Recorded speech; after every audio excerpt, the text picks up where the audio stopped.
Hello hockey fans and welcome back to another video. Now, the Stanley Cup Playoffs has obviously been dominating the hockey news cycle over the last few days and weeks. However, I don't want to talk about the postseason in this video. Instead, I would like us all to shift our attention across the pond to Europe as we take a look at the 2021 IIHF World Championships. Held in Riga, Latvia, the tournament is currently halfway through its group stage since it started last Friday, so about a week ago, and oh my lord, have we seen some interesting results, ladies and gentlemen. Yes, we have seen our routine beatdowns by the juggernauts of the competition and the juggernauts of the world against the middling to lower tier teams in the competition. However, this year has been absolutely nuts since we've seen several underdog sides pull off some incredible upsets against some of the best hockey nations in the entire world. So in today's video, I figured it would be fun to take you guys through some of these crazy upsets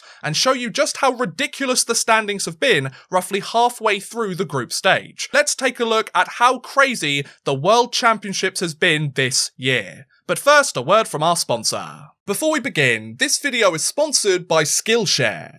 Skillshare is an online learning community with thousands of inspiring classes to help you explore new skills, deepen existing passions, or get lost in creativity. Skillshare has thousands of online classes in a wide variety of topics such as graphic design, creative writing, photography, and so much more. My personal favourite has been the Learn Premiere Pro and Edit a How-To video for beginners in their film and video topic, as I've been wanting to learn some new editing tricks in order to make my videos stand out from the crowd that little bit more. And it's great that I can simply log on, find a class in the exact topic that I need, and learn from someone who clearly knows what they're talking about. Not only that, there are no ads anywhere on Skillshare's platform, and they are always launching new premium classes, so you'll never have to watch a commercial mid-class, and you can instead focus on learning the most up-to-date information in your chosen field. If joining a community like this sounds like your cup of tea, boy do I have just the deal for you. The first 1,000 people who click the link in the description or the pinned comment of this video will get access to a free trial of Skillshare's premium membership. That way you can try before you buy, and maybe even learn something new along the way. So if you're interested in picking up a new skill, taking a talent to the next level, or getting lost in all things creativity, click the link in the description or the pinned comment down below, and enjoy a free trial to Skillshare's premium membership on me. You're welcome, folks. Skillshare. Explore your creativity. But anyway, back to the video. So the first game we're going to look at is actually the opening match of the entire tournament, which took place on May 21st, 2021 between the host side Latvia and Team Canada. Now, as you can see by the final score on the screen at the moment, Latvia managed to pull off an absolutely huge upset against Team Canada by taking a 2-0 victory in the opening game. For context, ladies and gentlemen, Team Canada is the #1 ranked country in the entire world in men's hockey, whereas Latvia is ranked 10th. The 10th ranked nation just got a 2-0 shutout victory against the #1 ranked team. This tournament started as it means to go on, folks, believe me. When we look at some of these later games, it just keeps getting crazier and crazier. So when you take a look at some of the stats, it really was Canada's game to lose, and lose it they did. Canada had 38 shots on goal to Latvia's 17, and obviously the 38 saves for Latvia. It was the Columbus Blue Jackets netminder Matis Kivslenkies. I think that's how you pronounce it, probably not very good. Penalties were quite even, but what makes this even more impressive, this is the first time ever that Latvia have beaten Canada at the World Championships, or ever for that fact. So this was a huge win, a huge start to the competition for Latvia, and it was Mix Indrasis and Oskars Batner, both Dinamo Riga forwards, who got the goals for Latvia, and what a huge win it was for them. So to start off the tournament, the #1 ranked team, Team Canada, everybody was expecting, oh, they're just going to steamroll through Latvia, they're a great team. Latvia decides to play upset, and the very first game, we have a 2-0 victory for the underdog. God, you love to see it, don't you, folks? Next up, we have a game that took place the very next day on May 22nd between Denmark and Sweden. Now, Sweden is the 4th ranked nation across the entire world, whereas Denmark is ranked 12th overall, and as you can see with the final scoreline, Denmark took a 4-3 victory over Team Sweden. Now, this was a surprise victory. I mean, Canada and Sweden both getting off to a really poor start in this tournament, and how did Denmark do it? It was very much thanks to a 4-point night, including a hat-trick, by Jokerit forward Nicholas Jensen. Now, if we take a look at some of the stats, the shots were very, very equal here, 23-22 in favour of Sweden, so really not that much in it. The saves obviously favouring Denmark, 20 saves to Sweden's 18, but the penalty minutes was what really kind of did Sweden in, to be honest. 8 penalty minutes to Denmark's just 2. So you can really tell that they had a decent job there, Denmark, in taking down one of the juggernauts of the tournament in Sweden. And I don't know if there's ever been a time before where Canada and Sweden have both started a World Championships having lost the opening game. Obviously, Sweden put up a bit of a stronger effort than Canada did in their opening game. But my word, what a great performance by Denmark, managing to get the victory. Their first game at the tournament as well. They managed to get the job done, a 3-goal second period. And they take their first 3 points against one of the stronger teams that they were probably expecting to lose against, so great job, Denmark. Now, if you thought Sweden's opening game was bad enough, their following match the next day on May 23rd saw things go from bad to worse, as Sweden took on Team Belarus, and Belarus ended up with a 1-0 shutout victory. Just for context, Belarus are ranked the 13th highest side across the entire hockey world. Not just at the tournament, the entire hockey universe. Belarus is ranked 13th, and they got a 1-0 shutout victory against the 4th ranked Team Sweden. If we take a look at some of the stats again, the shots very heavily favouring Sweden, 32-22. Sure, it's not a complete blowout, but they're very clearly dominating on shots. Saves, obviously 32 saves to Team Belarus. Their netminder from Dynamo Minsk of the KHL, Danny Taylor, an absolutely fantastic effort from him. And the penalty minutes, Belarus had double the amount of penalty minutes than Sweden did in the entire game,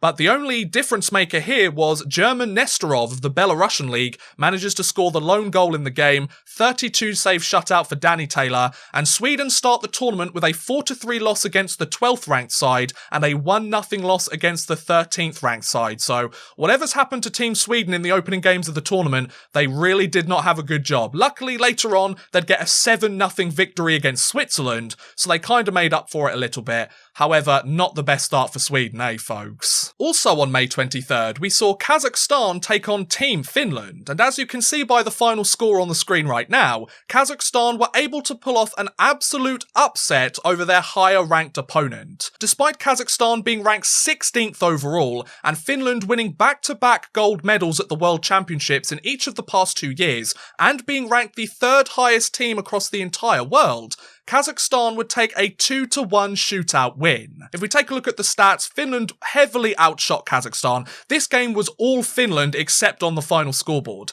51 shots to Finland to just 20 in favour of Kazakhstan, but the Kazakhstani netminder Nikita Boyakin was able to make 50 saves in the game to Finland's 18, and the penalty minutes were even, and Kazakhstan managed to come out with the upset. What an absolutely incredible game for Kazakhstan, what a huge victory for them, but ladies and gentlemen, this wasn't their only win at the tournament so far in pretty impressive fashion. Next up, we have less of an upset and more of a really solid game for the lower ranked side, as Team Germany took on Canada on May 24th and were able to get a 3-1 victory against the number 1 ranked side. Germany is the 7th ranked nation in the entire world, but however a 2-point night for Adler Mannheim forward Matthias Platscher and a 39 save performance by Eisbären Berlin netminder Matthias Niederberger was all that the Germans needed in order to secure themselves a 3-1 victory. Shots were 40-25 in favour of Canada, saves were 39-22 in favour of Germany. Obviously they took less shots, but the penalty minutes in this game, 28 penalty minutes to Germany, just 8 to Team Canada. So they obviously had a game misconduct or two there, lots of penalties to Germany, but they managed to hold on and secure themselves a 3-1 win. And with this 3-1 win, for the first time ever, Team Canada have started off a World Championships tournament going going 0-2. At this point, they have won a game since, but at this point, Team Canada had scored just a single goal in the first 2 games. They could not buy themselves a goal, and they were down in the standings, and I don't think many of the European countries are that bothered about it, do you? Penultimately, in the upset category, just 2 days after both Kazakhstan and Germany had defeated a much higher ranked opponent, these two teams faced off on May 26th, and Kazakhstan were able to play upset once again thanks to a 3-2 shootout victory over Team Germany. The 16th ranked nation beat the 7th ranked nation, ladies and gents. Kazakhstan are having a tournament for the ages. Now, if we take a look at the stats,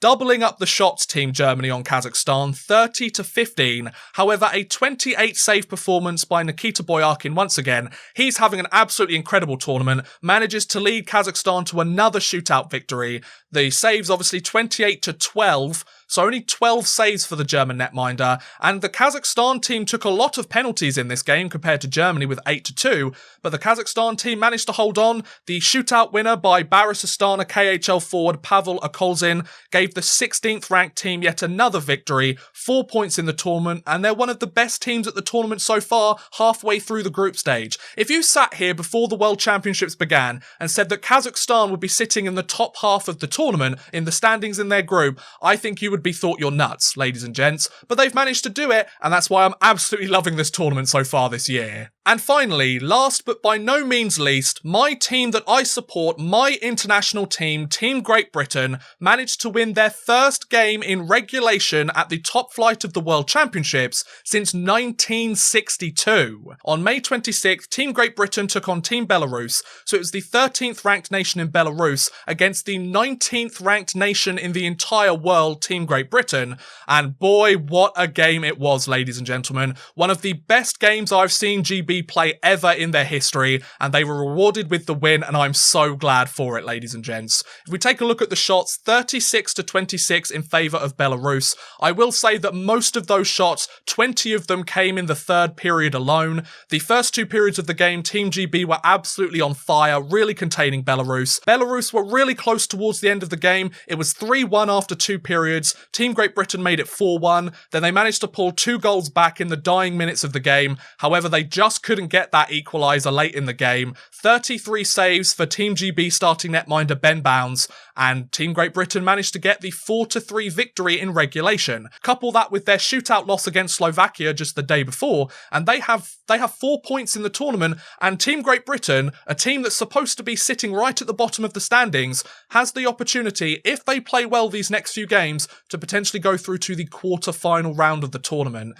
Team Great Britain, they are one of the hardest working teams at the entire tournament. They very much remind me of the Columbus Blue Jackets under John Tortorella. They're a team that they might not have the talent, they might not have the experience, but they give you a really hard game, and they work hard, and they make you earn every inch of that 200 foot of the ice. And what a win for Great Britain. God, I love this World Championships this year, folks. What a win. Now, as you might expect, with so many upsets taking place, there's been a number of records that have been set or broken during the first week of group stage play. For example, Belarus beat Sweden for the first time ever in the World Championships, after 8 straight losses against them in years past. Both Canada and the Czech Republic have started the tournament 0-2, with Canada their first time they've ever done that ever, whereas the Czech Republic their first time since 1991, whereas Team Denmark, during a 1-0 loss against Switzerland, they registered just 4 shots on goal in the entire game, which set a new low for World Championship history. 4 shots on goal in 60 minutes, folks.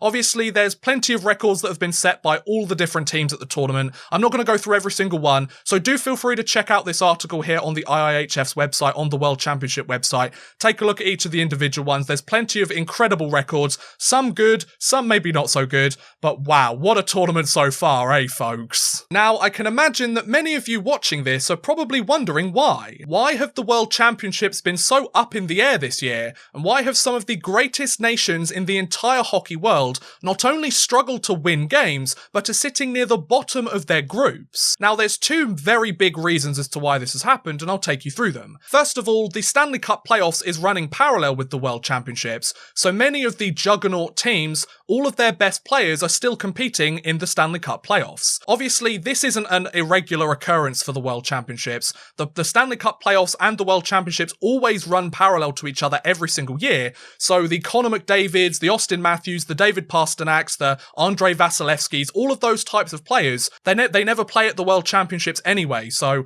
a lot of the teams aren't necessarily the perfect teams that they would like to ice at this competition, but it's pretty close, and obviously all of these juggernaut teams have plenty of players to choose from. So you can't really use the fact that the Stanley Cup Playoffs is going on as an excuse, because that's always an occurrence. However, the more unique circumstance, and the one that's very specific to this year's tournament, is the fact that the global pandemic's been going on all year long. Now, many of the players that would usually play in the NHL, then move over to the World Championships if their team gets eliminated in the first round or don't even make the playoffs, a lot of them have decided to decline the offer to go and play for their team in Latvia. Now, that could be for a number of different reasons. They might just want to enjoy their off-season a little bit more because it's been a more turbulent season. They might decide that we've had to quarantine and isolate away from our families for extended periods of time this year. I just want to spend some time with my wife, my partner, or my kids, or anything like that. Also a very understandable reason. So yeah, a lot of these teams, especially USA and Canada, their rosters aren't necessarily the rosters that you would expect to see at a World Championship competition.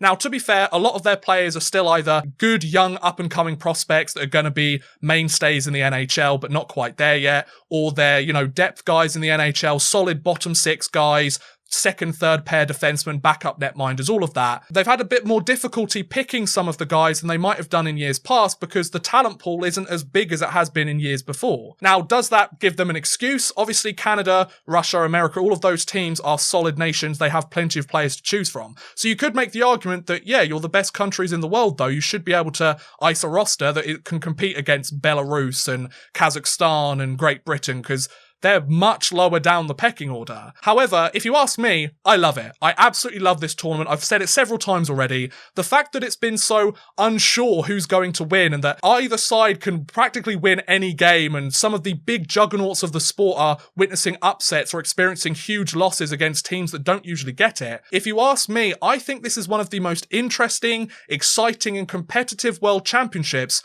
in recent memory. I can't remember a World Championship competition that has been this exciting to watch. Maybe I'm biased a little bit because I support GB as an underdog team, and seeing them beat Belarus was an absolute highlight of this year for me. However, I still do think that a lot of fans will probably enjoy this, especially around Europe. Yeah, Canada are supposed to be up at the top. Yeah, USA are supposed to win games, and Finland's supposed to be in the hunt for the gold medal, and a lot of these teams still are. But that said, I think this tournament's been a lot of fun. All of these teams get upsets, an exciting situation where we really don't know who's going to win. The quarterfinal round might have some ridiculous teams in it that aren't usually there.